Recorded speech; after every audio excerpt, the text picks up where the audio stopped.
না না রেকর্ড আছে। আরে ভাই আমি তো কি বলেছি আমি তো জানি, আপনি বললে তো হবে না। রেকর্ড আছে, আমি বলেছি কি আমরা গাড়ি চেয়েছি ৭০,০০০ টাকা। এই যে আমাদের মাহবুব ভাই আরেকটা মিথ্যা তথ্য এখানে দিলেন যে আমাদের হাসনাত আব্দুল্লাহ, তার আমি সমালোচনা করছি যে তিনি নাকি পার্লামেন্টে দাঁড়িয়ে শুল্কমুক্ত গাড়ি চেয়েছেন। এটা কিন্তু মিথ্যা একটা তথ্য। উনি আসলে ওনার বক্তব্য শুনেছেন কিনা জানি না। হাসনাত আব্দুল্লাহ আসলে গাড়ি চেয়েছেন, সরকারি গাড়ি। মানে উনি বুঝাতে চেয়েছেন যে ডিসি, ইউনো কিংবা উপজেলা পরিষদের চেয়ারম্যানরা যেভাবে বিগত সময়ে দায়িত্ব পালন করতে গিয়ে সরকারি গাড়ি ব্যবহার করেছেন, ঠিক একইভাবে আমাদেরকে একটা করে গাড়ি দেওয়া হোক সরকারি দায়িত্ব পালনের জন্য, এরকম একটা। কিন্তু আমার কথা আমি এটারও সমালোচনা করছি, আমি আসবো যে হাসনাত আব্দুল্লাহ কিছুদিন আগে মানে নির্বাচনের আগে তারা বলেছে সরকারের কোনো সুযোগ সুবিধা আমরা গ্রহণ করব না, ট্যাক্স ফ্রি আমরা গাড়ি নেব না, আমাদের এই ধরনের কোনো সুযোগ সুবিধার প্রয়োজন নেই। ঠিক একই হাসনাত আব্দুল্লাহ আজকে সংসদ সদস্য হয়ে যখন এরকম গাড়ি চাই, এটা আসলে তার বক্তব্যের সাথে যায় না। সে তার নিজের বক্তব্যের সাথে বিরোধিতা করছেন। আমি সমালোচনা করছি, কিন্তু আপনি যখন সমালোচনা করবেন না, সত্য এবং সঠিক তথ্যের মাধ্যমে সমালোচনা করতে হবে। যেমন উনি বলেছেন এই যে পোর্টফোলিও চাওয়ার যে একটা বিষয় উপজেলা পরিষদে, আমি নিজে এটা করা সমালোচনা করেছি যে উপজেলা পরিষদে আজকে যদি এমপিরা পোর্টফোলিও পাই, কালকে থেকে স্থানীয় প্রশাসনের ভ্যালু কমে যাবে। কারণ জনগণ যখন দেখবে যে এখানে আমার এমপির অফিস আছে, সুতরাং জনগণ ইউনোর কাছে যাবে না, ইউনোর থেকে বেশি মনে করেন যে আপনার প্রায়োরিটি দেবে এমপিকে। যখন জনগণ এমপির কাছে সবকিছু নিয়ে যাবে, অটোমেটিক্যালি ওখানকার যে স্থানীয় প্রশাসন অটোমেটিক্যালি ধরেন যে কলাপস করবে। তো আমরা এর বিরোধিতা করেছি। তো আপনি যখন বিরোধিতা করবেন ভাই, জেনে বুঝে সঠিক তথ্য দিয়ে বিরোধিতা করেন, মিথ্যা তথ্য দিয়ে কেন বিরোধিতা করছেন? হাসনাত আব্দুল্লাহ কোনোদিনই আপনার শুল্কমুক্ত গাড়ি চাই নাই, এবং কি আমরা সরকারকে স্যালুট জানিয়েছি। সরকার কিন্তু গতকালকে পার্লামেন্টে একটা আইন পাস করেছে, আপনি নিজেও দেখেছেন, যে কোনো এমপি বা পার্লামেন্টারিয়ান ট্যাক্স ফ্রি গাড়ি নিতে পারবে না। আইন হয়েছে কিন্তু অলরেডি। আমরা সরকারকে ধন্যবাদ জানিয়েছি যে সরকারের যে সব কাজের আমরা সমালোচনা করি তা কিন্তু নয়, বরঞ্চ সরকারের ভালো কাজগুলো আমরা প্রশংসা করি, আর সরকারের জনগণ বিরোধী যে সিদ্ধান্ত, এই সিদ্ধান্তগুলো আমরা করা সমালোচনা করি। এবার আসেন এই কথাটা বলে শেষ করব। এই যে সরকারের 2 মাস, মানে 2 মাস বয়সী একটা বাচ্চা সরকার বলা যায়, এই 2 মাস বয়সী একটা নাবালক সরকারের কাছে আমাদের প্রত্যাশাটা আসলে কতটুকু? ধরে এই 2 মাসে যারা জনগণ, বিরোধী দল বা যারা অন্যান্য রাজনৈতিক দল, আমাদের কিন্তু এটা একবারে পরিষ্কার আমাদের একটা ধরেন যে এই সরকারের কাছ থেকে আমাদের যে এই 2 মাসের মধ্যে একটা সরকার সকল সমস্যার সমাধান করতে পারবে না, এটা আমরা জানি, জনগণ জানে, অন্যান্য রাজনৈতিক দলগুলো বুঝে। তাহলে প্রবলেমটা কোথায়? জনগণ কেন সরকারের উপরে দিন দিন ক্ষিপ্ত হচ্ছে? নিশ্চয়ই এর পিছনে কোনো কারণ আছে। কারণটা একবারে ভেরি ক্লিয়ার।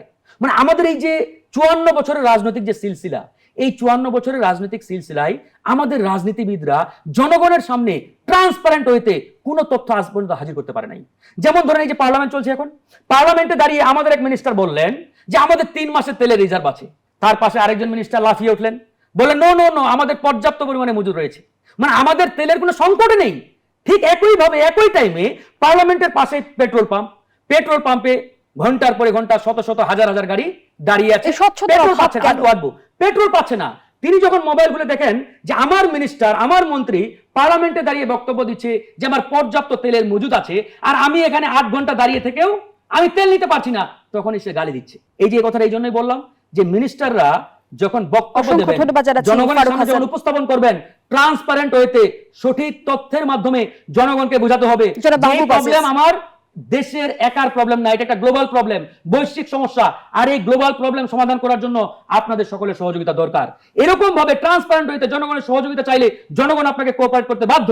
আপনি যেহেতু একা অক্ষম এই প্রবলেম সলভ করতে। ধন্যবাদ ফারুক হাসান। মাহবুব আজিজ, আমি নতুন করে প্রশ্ন রাখছি না, ফারুক হাসান অনেকগুলো প্রশ্ন উত্থাপন করেছে, সেই বিষয়ে যদি বলতেন। জি, 1 নম্বর পয়েন্ট হচ্ছে যে আসলে কথা বলার আগে খালি শব্দের সাথে সাথে একটু ভাবনারও দরকার আছে। আমি কিন্তু একবারও বলি নাই যে ওই শুল্কমুক্ত গাড়ি চেয়েছেন, না বলেছেন ভাই। না না রেকর্ড আছে। আরে ভাই আমি তো কি বলেছি আমি তো জানি, আপনি বললে তো হবে না। রেকর্ড আছে, আমি বলেছি কি আমরা গাড়ি চেয়েছি ৭০,০০০ টাকা একটা বার্ষিক ভাতা। আমি কেন এটা যাবো? আমি কি জানি না? আর একটা কথা আপনাকে বলি, আপনি তো বললেন যে এই গণ অভ্যুত্থানে আপনি কি করেছেন, আপনি আমাকে জাজ করছেন কেন? আমরা সাংবাদিক, আমাদেরটা লিখিত থাকে, এবং আমাদের সেখানে আপনি খালি যে দেখবেন ওই সময়ে জুলাই গণ অভ্যুত্থানে চলাচলে কোন সাংবাদিক বাই নেম কি লিখেছে, কাজে কার কি ভূমিকা ছিল, কি অবস্থান ছিল, এটা পরিষ্কার। এবং তখন কে কোন পত্রিকা কি ভূমিকা পালন করেছে, কে কোথায় লিখেছে, এগুলো সবাই জানে। কাজে এইভাবে বলার কিছু নাই, আপনি জানেন না আমি জানি অমুক তমুক।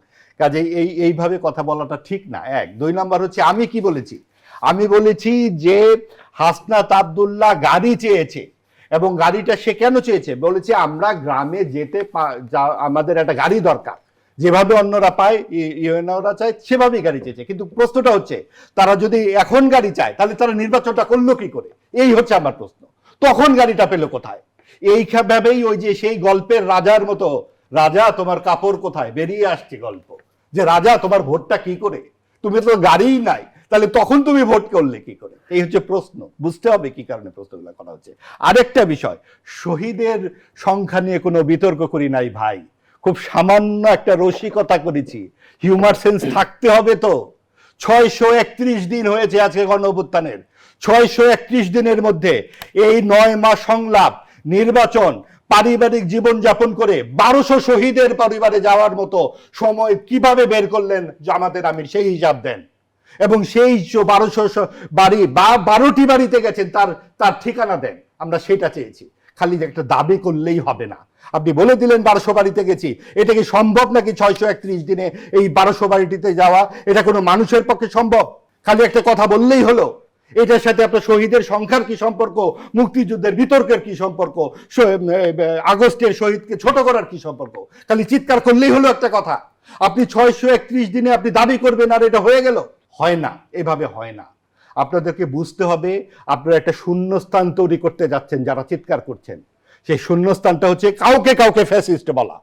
আপনি যাকে তাকে ফ্যাসিস্ট বলে দিচ্ছেন এবং জাজ করছেন, আপনি এটা করেন না, আপনি এটা করেন না। আপনি জানেন কার কি ভূমিকা আছে। কিন্তু মাহবুব আজিজ, এই ট্যাগিং কালচারের দায় আসলে কার উপর বর্তায়? প্রশ্নটি রাখছি আমি, বিস্তারিত ব্যাখ্যা শুনবো বিরতির পর।